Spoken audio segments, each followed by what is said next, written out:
Hello everyone, welcome back to our YouTube channel study for you. Friends, CTET दिसंबर 2022 की तैयारी में EVS का प्रैक्टिस सेट नंबर 3 की क्लास को हम कंटिन्यू करते हैं। गाइस, ये जितने भी हैं सारे के सारे प्रीवियस ईयर क्वेश्चन हैं और प्रीवियस ईयर क्वेश्चंस बहुत ही ज़्यादा रिपीट करते हैं। तो मैं आपको बार बार यही बोलूँगी कि आप प्लीज़ प्रैक्टिस सेट पे मेन फोकस करें और प्रीवियस ईयर क्वेश्चंस जितने भी आ रहे हैं उनको बहुत अच्छे से प्रिपेयर करें। ठीक है, आइए कंटिन्यू करते हैं। तो पहला क्वेश्चन है, the most effective strategy to engage learners in EVS is. पर्यावरण अध्ययन में बच्चों को जोड़ने की सबसे प्रभावशाली युक्ति कौन सी है। गाइस, क्वेश्चन में बोला गया है कि ईवीएस सब्जेक्ट यानी कि पर्यावरण अध्ययन से बच्चों को जोड़ने का सबसे अच्छा तरीका कौन सा है, जो नीचे दिए हुए ऑप्शन है। तो ऑप्शन नंबर 1 में बोला गया है किस्से कहानियाँ यानी कि नैरेटिव, फिर है रीडिंग ऑफ टेक्स्ट बुक या फिर पाठ्य पुस्तक का पठन, एक्सप्लेनेशन बाय टीचर या शिक्षक द्वारा व्याख्याएं, चौथा है क्लासरूम डिमॉन्स्ट्रेशन या कक्षा निदर्शन। गाइस, मैं आपको बता दूं कि किसी भी सब्जेक्ट को किसी भी सब्जेक्ट से बच्चों को जोड़ने का सबसे प्रभावशाली तरीका होता है स्टोरीज बताना उनको। ठीक है, किस्से कहानियाँ सुनाना। इससे क्या होगा कि एक्चुअली जब हम बच्चे को कोई चीज़ पढ़ाते हैं, सपोज दैट पॉल्यूशन के बारे में उन्हें बता रहे हैं, तो पॉल्यूशन के बारे में जब हम उन्हें समझाएं तो डायरेक्ट पुस्तकी ज्ञान ना दें।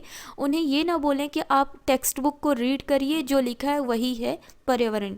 बिल्कुल नहीं, बच्चों को अगर पढ़ाना है पर्यावरण क्या है, उसके लिए आपको उनके रियल लाइफ से कनेक्ट करके कहानियाँ सुनानी होगी। मान लो कि एक बच्चा हमेशा कूड़े कचड़े को देखता रहता है, ठीक है, पर उसे ये नहीं पता कि ये प्रदूषण है, कैसे होता है प्रदूषण, कुछ नहीं पता। ठीक है, तो उन्हें प्रदूषण समझाने के लिए उनके रियल लाइफ से कनेक्ट करके स्टोरीज सुनाई जाए। जस्ट लाइक कि कोई स्टूडेंट है, वो बगल रोड से जब निकलता है, साइड में अगर कचरा पड़ा रहता है तो उसको बहुत बुरी स्मेल आती है, गंदगी, उन्हें सांस लेने में दिक्कतें होती हैं, उल्टी जैसा मन होता है। तो इससे क्या होता है, उनकी तबीयत भी कई बार ख़राब हो जाती है। तो ये जब हम उनको ऐसी कहानियाँ सुनाएंगे तो वो कनेक्ट करेंगे अपनी रियल लाइफ से कि हाँ, ये चीज़ मेरे साथ हुआ है।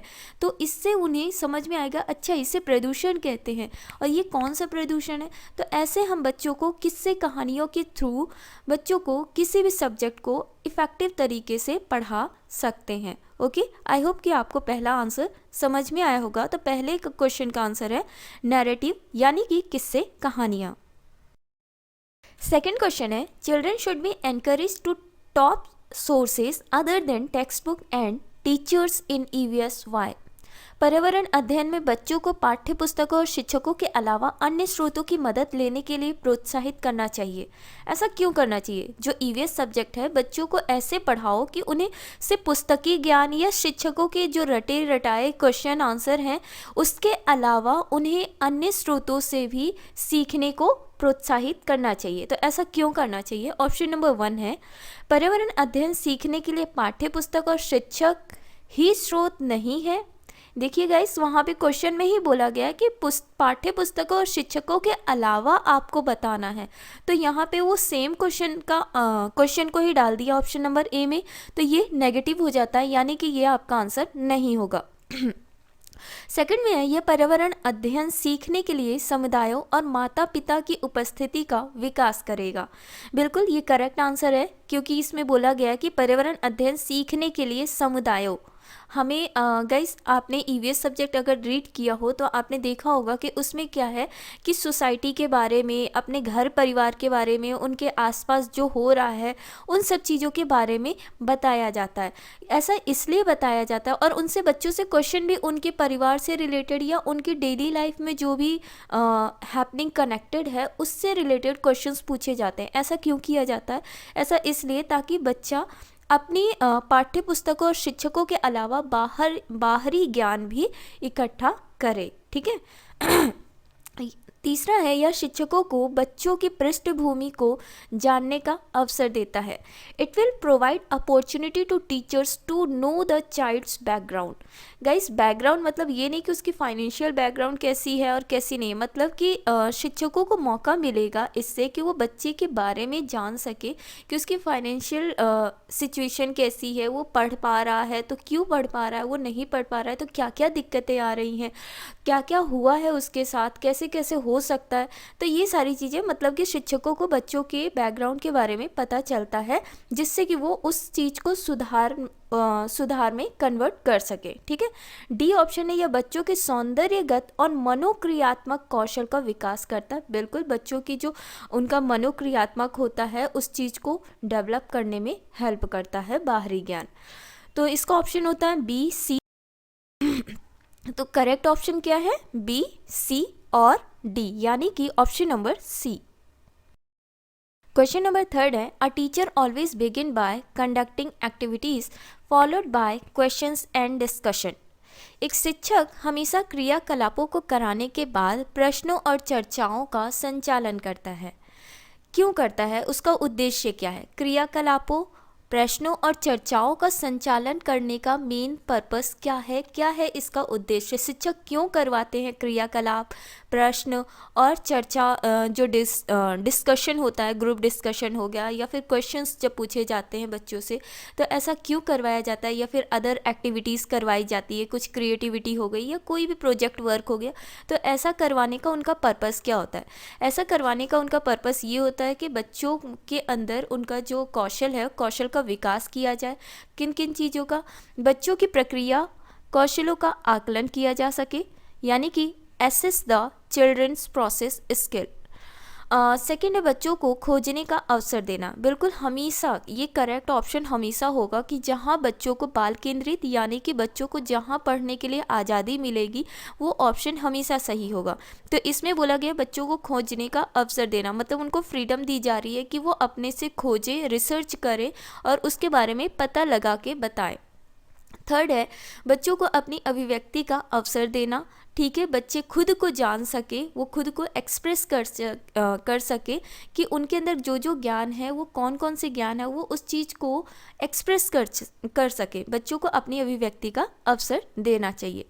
फोर्थ ऑप्शन इज, बच्चों में उनके सीखने की गति के आधार पर विभेद करना चाहिए, यानी कि बच्चे जैसे सीख रहे हैं, कोई बच्चा बहुत तेज है, कोई बच्चा बहुत कमज़ोर है, या जो बच्चा बहुत ज़्यादा सीखने की गति है, या कोई बच्चा है जो बहुत कम सीखता है, क्या उनके बीच में भेदभाव करना चाहिए, डिस्क्रिमिनेशन की जानी चाहिए? बिल्कुल नहीं, बच्चों के अंदर विभेद कभी भी नहीं होना चाहिए। इस ऑप्शन नंबर डी गलत होता है, यानी कि इसका आंसर होगा ऑप्शन ए, ऑप्शन बी और ऑप्शन सी। आइए देखते हैं। तो करेक्ट आंसर है डी, ऑप्शन नंबर डी, जिसमें ऑप्शन ए, बी और सी तीनों सही हैं। डी आपका गलत है, क्योंकि उसमें बोला गया था कि जो बच्चा जैसा सीखता है उसके हिसाब से उसके अंदर भेदभाव करना चाहिए, उनमें डिस्क्रिमिनेशन करना चाहिए। तो बिल्कुल नहीं, वो ऑप्शन हमारा गलत था। फोर्थ क्वेश्चन है, a teacher conduct an experiment on how does food gate spoiled. Teacher makes group of learners and provides them material related to the experiment. Why does teacher form groups of learners? एक शिक्षक खाना किस प्रकार से खराब होता है, इस पर प्रयोग करने के लिए वो बच्चों का ग्रुप बना देते हैं। ठीक है, और उसी से संबंधित उन्हें सामग्री भी दे देते हैं। शिक्षक बच्चों का ग्रुप क्यों बनाता है? फ्रेंड्स, स्कूल लाइफ में अगर आपने एक्सपीरियंस किया हो, मैंने पर्सनली एक्सपीरियंस किया है कि जब हम लोग को कोई मॉडल या कोई बड़ा प्रोजेक्ट बनाने के लिए दिया जाता था, टीचर्स देते थे, तो उसके लिए वो हम लोग को आपस में ग्रुप बना देते थे। जैसे कि एक ग्रुप में 4 लोग रहेंगे या 5 लोग रहेंगे, उससे रिलेटेड हमें समझा देते थे कि ये प्रोजेक्ट बनाना है आपको, और हम सारे फ्रेंड्स जो भी ग्रुप में रहते थे मिलकर मॉडल को तैयार करते थे और साथ में एक दूसरे से समर्थन करते थे, मतलब एक दूसरे की चीज़ों को समझते थे, शेयर करते थे। तो इससे क्या होता था कि ये एक तो हमारा जो ग्रुप डिस्कशन होता था और ग्रुप वाला जो एक सोशल नहीं, सहपाठी अधिगम का समर्थन करना होता था। तो गाइस, इसमें जो ऑप्शन है पहला कि यह सहपाठी अधिगम का समर्थन करता है। दूसरा, यह बच्चों की सामाजिक अंतःक्रिया में सुधार करता है। बिल्कुल, बच्चों के अंतःक्रिया में ये सुधार भी करता है और सहपाठी अधिगम का समर्थन भी करता है। तीसरा, समूह अधिगम बिना बोझ के पर्यावरण अध्ययन के अधिगम का प्रभावशाली तरीका है। तो समूह अधिगम बिना बोझ के पर्यावरण अध्ययन के अधिगम का प्रभावशाली तरीका है, यहाँ बोझ की बात नहीं हो रही है। ठीक है, तो ये ऑप्शन हमारा गलत होता है। ऑप्शन नंबर डी में बोला गया कक्षा में अनुशासन को बनाए रखने के लिए समूह में अधिगम एक महत्वपूर्ण युक्ति है। गाइस कभी भी बच्चों को पढ़ाने के लिए अनुशासन मतलब किसी भी ऑप्शन में अनुशासन, परिभाषा, पठन, किताबी ज्ञान रटाने वाला चीज़ होना तो वो तुरंत देख के आँख बंद करके आप उस ऑप्शन को हटा दीजिए। तो ऑप्शन नंबर डी तो पूरी तरह से गलत होता है कि किसी भी बच्चे को कोई काम दिया जाता है अगर कक्षा में तो उन्हें अनुशासन के लिए नहीं दिया जाता है, ठीक है, या शांत रखने के लिए उन्हें बिल्कुल नहीं दिया जाता है। थर्ड ऑप्शन है समूह अधिगम बिना बोझ के पर्यावरण अध्ययन के अधिगम का प्रभावशाली तरीका है, तो ये गलत तरीका है। बिना बोझ के, यहाँ पे बोझ की कोई बात ही नहीं हो रही है। तो ऑप्शन नंबर ए और B is the correct answer. तो इनमें से सही कथन है only A and B. Option number A, केवल ए और बी सही आंसर है। फिफ्थ क्वेश्चन है which of the following should not be indicator for assessment in EVS. निम्नलिखित में से क्या पर्यावरण अध्ययन में आकलन के लिए संकेतक नहीं होना चाहिए। तो ऑप्शन है न्याय और समानता के प्रति सरोकार, सहभागिता, याद करना या प्रश्न पूछना। तो गाइज इस क्वेश्चन का भी आप आँख बंद करके ऑप्शन लगा सकते हैं। संकेतक नहीं है, कौन सा नहीं है, तो याद करना, रटना बिल्कुल संकेतक नहीं होता है। स्मरण करना, रटंत अधिगम या याद रखने को बढ़ावा जो देता है वो ऑप्शन एकदम से गलत होता है। ओके,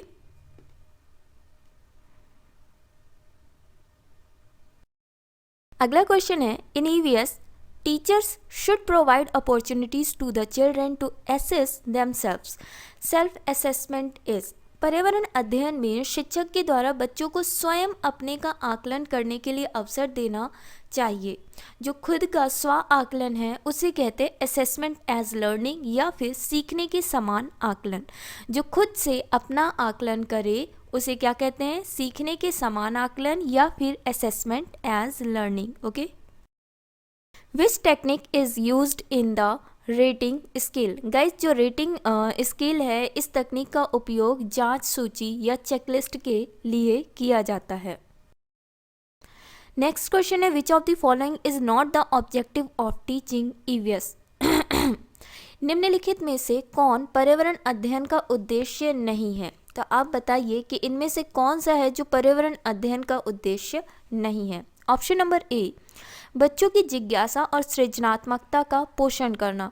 गाइस बिल्कुल ये तो पर्यावरण का सबसे पहला उद्देश्य होता है कि बच्चों के अंदर जिज्ञासा उत्पन्न करना, ठीक है। ऑप्शन नंबर बी है, मतलब ऑप्शन ए गलत होता है। बी में आता है परिवेशीय मुद्दों पर जागरूकता का विकास करना। बिल्कुल बच्चों को ईवीएस का स्टडी इसलिए करवाया जाता है ताकि उनको अपने आसपास में उनके एनवायरमेंटल इश्यूज जो भी हो रहे हैं उसके बारे में वो अवेयर रहें। बच्चों को स्वयं अपने हाथ से कार्य करने और खोजने की क्रियाकलापों से जोड़ना। ऑप्शन नंबर ए, बी, सी तीनों इस क्वेश्चन का आंसर नहीं है क्योंकि तीनों के तीनों पॉजिटिव आंसर्स हैं, ठीक है। अब डी में देख लेते हैं। डी में बोला गया बच्चों को पाठ्य पुस्तक की परिभाषाएं प्रदान करने के लिए प्रोत्साहित करना। गाइस क्या हम बच्चों को इसलिए पढ़ा रहे हैं ताकि वो परिभाषाओं को याद कर सके? बिल्कुल नहीं। तो ऑप्शन नंबर डी गलत होता है, यानी कि ऑप्शन नंबर डी इसका करेक्ट आंसर है। ओके, अगला क्वेश्चन है picture reading is an important activity in EVS. Which of the following indicator of learners can be assessed through picture reading. पर्यावरण अध्ययन में चित्र पढ़ना एक महत्वपूर्ण क्रियाकलाप है। निम्नलिखित में से कौन सा संकेतक या संकेतकों का बच्चों में आकलन चित्र पढ़ने के द्वारा हो सकता है। ऑप्शन ए है अवलोकन और अभिलेखन, यानी कि ऑब्जर्वेशन एंड रिकॉर्डिंग। सेकंड है अभिव्यक्ति, यानी कि एक्सप्रेशन। थर्ड है विश्लेषण, यानी कि एनालिसिस। और फोर्थ है प्रयोग करना, यानी कि एक्सपेरिमेंटेशन। तो गाइस इसका करेक्ट आंसर होता है ए, बी और सी, मतलब अवलोकन और अभिलेखन, फिर उसके बाद आता है अभिव्यक्ति, उसके बाद विश्लेषण। ये आपके तीनों करेक्ट आंसर हैं। इनमें से सही उत्तर है option number B, A, B और सी। अगला क्वेश्चन है in EVS teachers should provide opportunities to the children to assess themselves. Self assessment is. पर्यावरण अध्ययन में शिक्षक के द्वारा बच्चों को स्वयं अपने का आकलन करने के लिए अवसर देना चाहिए। जो खुद का स्व आकलन है उसे कहते हैं असेसमेंट एज लर्निंग या फिर सीखने के समान आकलन। जो खुद से अपना आकलन करे उसे क्या कहते हैं, सीखने के समान आकलन या फिर असेसमेंट एज लर्निंग। ओके।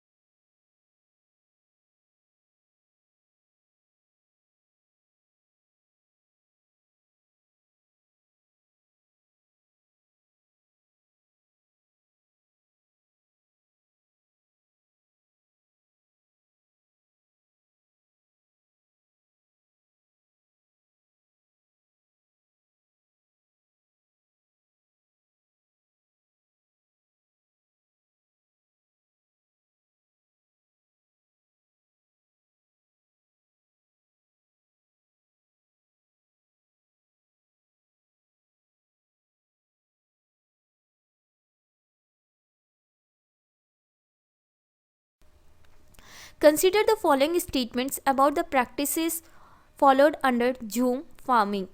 झूम खेती में अपनाई जाने वाली पद्धति के विनय में नीचे दिए गए कथनों पर विचार कीजिए। तो यहाँ पे आपको झूम खेती के बारे में बताना है कि which one is correct option. Option number ए, एक फसल प्राप्त करने के बाद ज़मीन को कुछ साल तक ऐसे ही छोड़ देते हैं। बी में बोला गया इस जगह जो बांस या खरपतवार उगाता है उसे उखाड़ कर जला देते हैं। सी में है खरपतवार आदि को जलाने पर प्राप्त राख को खाद की तरह काम में लाते हैं। डी है इस जमीन में खेती की बारी आती है तो बीज छिड़कने से पहले इसे गहरा जोता जाता है। गाइस, अगर मैं आपको ऑनेस्टली बोलूँ तो ऑप्शन इसके सारे के सारे ऑप्शन करेक्ट हैं। झूम खेती से रिलेटेड सारे के सारे ऑप्शन सही हैं क्योंकि इन सभी का प्रयोग किया जाता है झूम खेती में। लेकिन सीटेट ने इसका जो सही आंसर माना है वो ऑप्शन नंबर ए माना है, यानी कि एक फसल प्राप्त करने के बाद ज़मीन को कुछ साल तक ऐसे ही छोड़ दिया जाता है। तो आइए देखते हैं इसके। इनमें से सही कथन है केवल ए, जैसे कि मैंने आपको बताया कि झूम खेती करने के लिए कुछ सालों तक खेत को छोड़ दिया जाता है। बॉइल्ड टेपियोका विथ एनी करी made using coconut is a preferred food of the people of which state. नारियल डली हुई किसी भी करी के साथ उबला हुआ टेपियोका निम्नलिखित में से किस क्षेत्र का प्रिय भोजन है। तो इसका करेक्ट आंसर होता है तमिलनाडु। क्या? Tamil. It is believed that the animals that are awake at night can see objects only in। आमतौर पर यह माना जाता है कि रात में जागने वाले जानवर हर चीज़ को जिस रंग में देखते हैं वे रंग है काला और सफ़ेद। गाइस, जो जानवर हैं वो हम लोग की तरह ढेर सारे कलर्स को नहीं जान पाते हैं, उन्हें बस दो कलर समझ में आते हैं। रात में जागने वाले जो जानवर होते हैं उन्हें सिर्फ दो कलर दिखते हैं, वो है काला और सफ़ेद। जैसे उल्लू को ब्लैक एंड वाइट कलर्स दिखते हैं। और बाकी अदर जो एनिमल्स हैं, चाहे दिन की बात कर लो या रात की बात करो, जैसे डॉग हो गए, तो ये सारे जो एनिमल्स हैं इनको वैराइटीज़ ऑफ कलर नहीं दिखते हैं जितने की कलर हमें दिखते हैं। ठीक है, उन्हें भी सिर्फ लिमिटेड कलर ही दिखते हैं। लेकिन क्वेश्चन में पूछा है कि रात में जागने वाले जानवर कौन कौन से रंग देख सकते हैं, तो उन्हें काला और सफ़ेद दिखाई देता है। ठीक है।